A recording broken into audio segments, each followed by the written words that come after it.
Hi there, friends. I want to talk to you about getting stuck in emotions and what to do about it. I've had a couple of people, two insightful friends, talk about getting stuck in emotions like depression or anger or worry. So I have some ideas about that, and it's something I've experienced as well. But I want to take a moment first, and I invite you to do the same, to just take a couple of deep breaths as I light this candle, just to make sure I'm drawing all of my attention and energy to this moment together.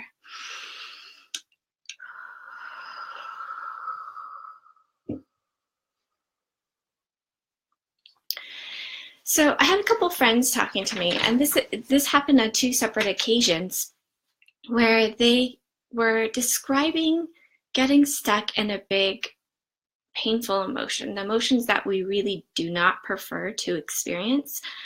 I think both of them at this time were talking about depression, and that there was this way that even though they felt truly miserable and it was not a fun place to be, there's this way that it was also reinforcing, like they almost liked it and weren't willing to do the work to get out of it. And I thought that was a very honest and insightful thing to observe about themselves and about what was going on. And it's really huge to be able to have that kind of insight into what's happening in your inner world. So there's a reason why they were feeling that way. And it can happen with a lot of emotions, particularly with the negative, what we consider the negative emotions. I know for me, I can tend to get stuck in this loop when it comes to like negativity, frustration, anger.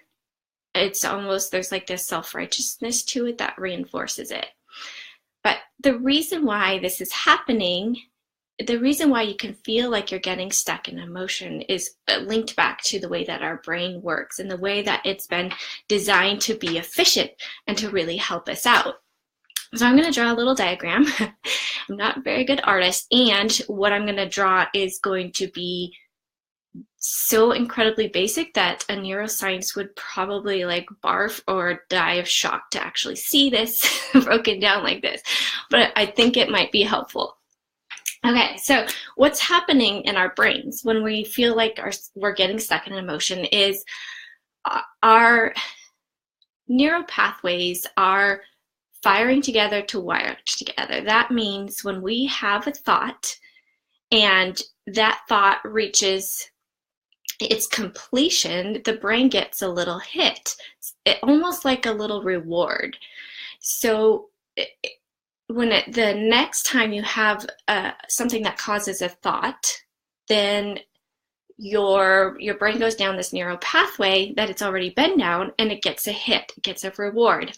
So the brain's like, woohoo, I figured this out, I took care of this. And the more that this happens, the more that you have something that causes a thought and then an emotion, and then the more that thought is rewarded at the end, because the brain really, really values being good at things. And it wants to break everything down into the simplest, quickest point A to point B. So for example, when I'm feeling stuck and being like mad at somebody for something that of course I'm not telling them about, but I'm just kind of in this oozing, seething kind of mood, what's happening is there was a trigger, which is usually something that someone did. Then I had a thought that went zoom down my neural pathways.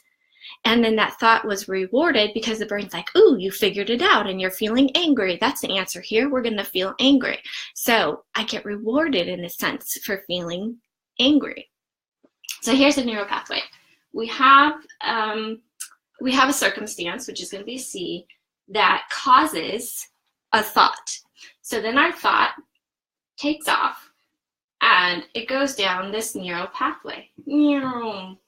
And then you're like angry, or it could be depression.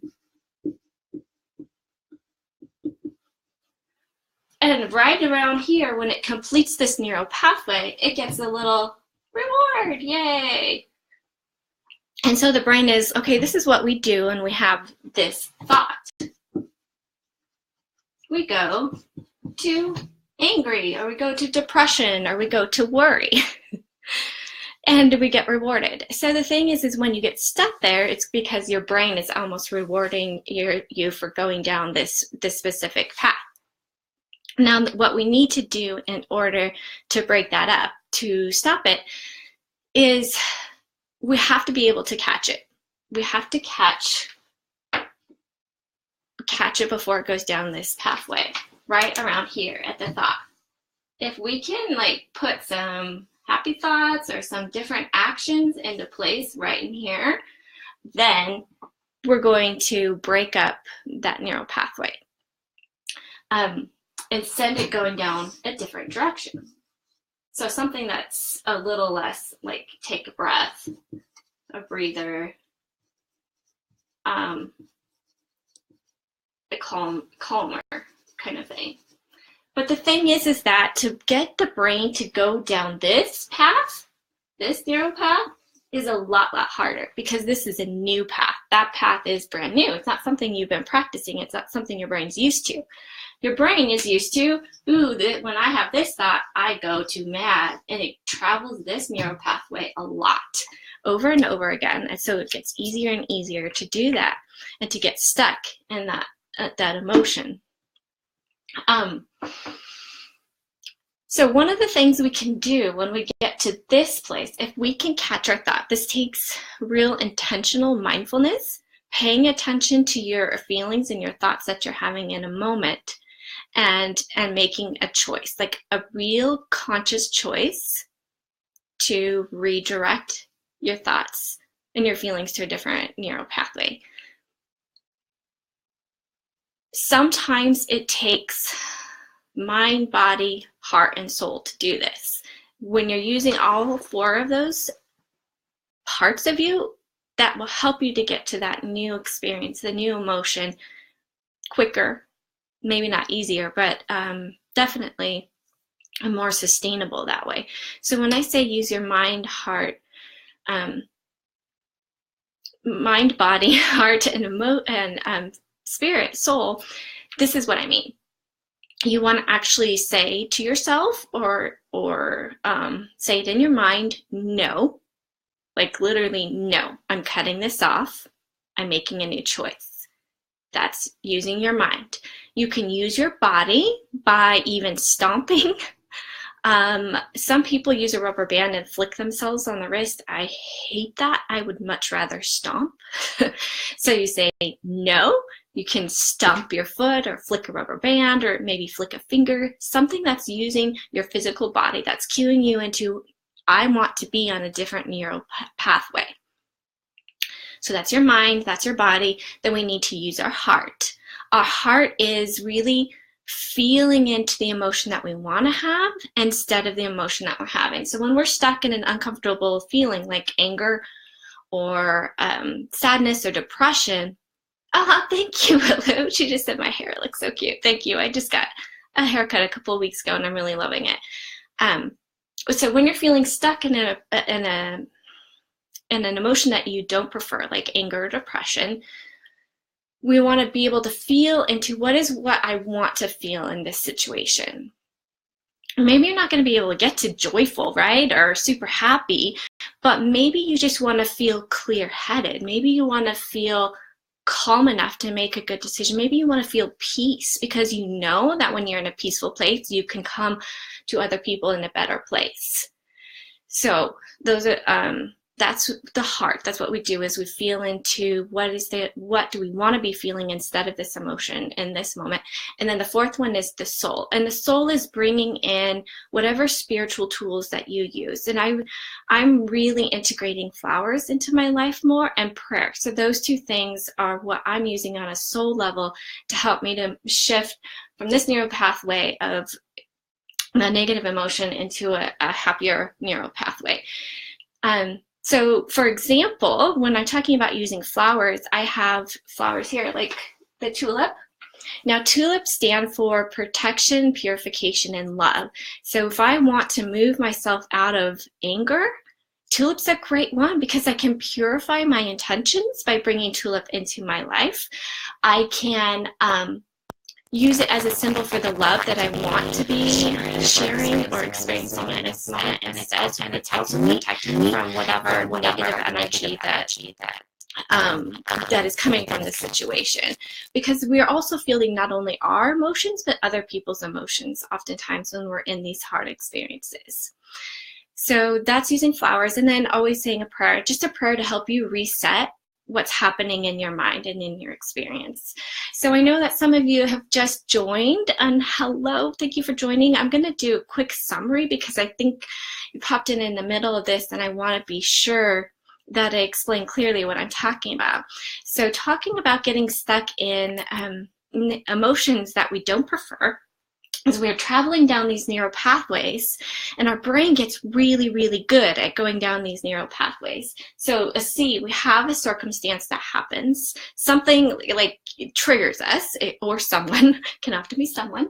Then we have a thought about that circumstance, and then that thought races down this neural pathway that leaves us feeling maybe anger or depression, frustration, but our brain gets a little reward, ding, ding, ding, every time we go down that neural pathway. So we've practiced it over and over and over again. To intercede, to stop that and help us to get to a different feeling, we use our mind, body, heart, and spirit or soul.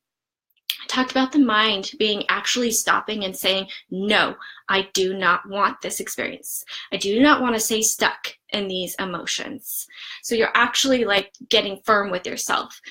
Then you use your body, which can be stomping. I prefer to stomp. Some people use a rubber band and flick themselves. You can flick your fingers, whatever. Just use your body as that cellular biological tool to help you to break that cycle. Let's break this neural pathway.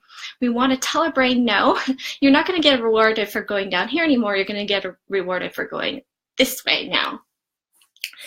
And then we use our heart by feeling into what is it we really want to experience in the situation instead of the anger or the depression or the frustration or whatever worry that we're stuck in. And then we bring in our spiritual tools, our spirit, which I talked about, the flowers and prayer. That is a 4-pronged process for helping you to get unstuck from emotions that are really uncomfortable and can be very powerful. Now, I will say that this takes mindfulness, it takes really paying attention to your thoughts and feelings, and it takes practice. But once you start doing it and practicing it over and over again, it becomes more natural. And it becomes something you can do quicker and quicker. You can do it in private. At first, probably what's going to happen is you find yourself stuck in emotion, and then you're like, oh, I need to figure out what this emotion and what these thoughts are.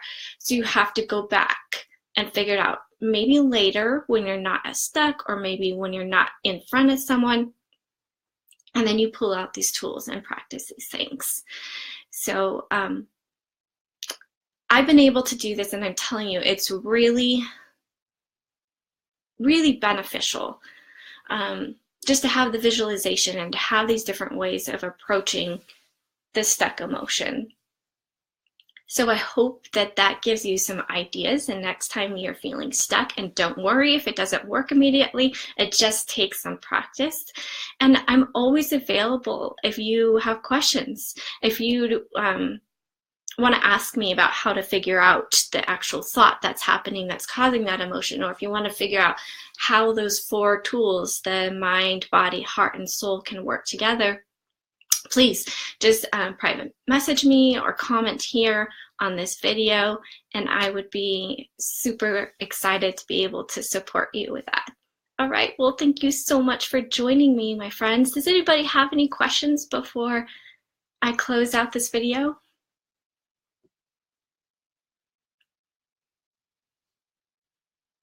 Doesn't look like it, but it's been such a joy to be able to share this with you. And like I said, any questions or want any support trying to practice this, please do not hesitate to contact me.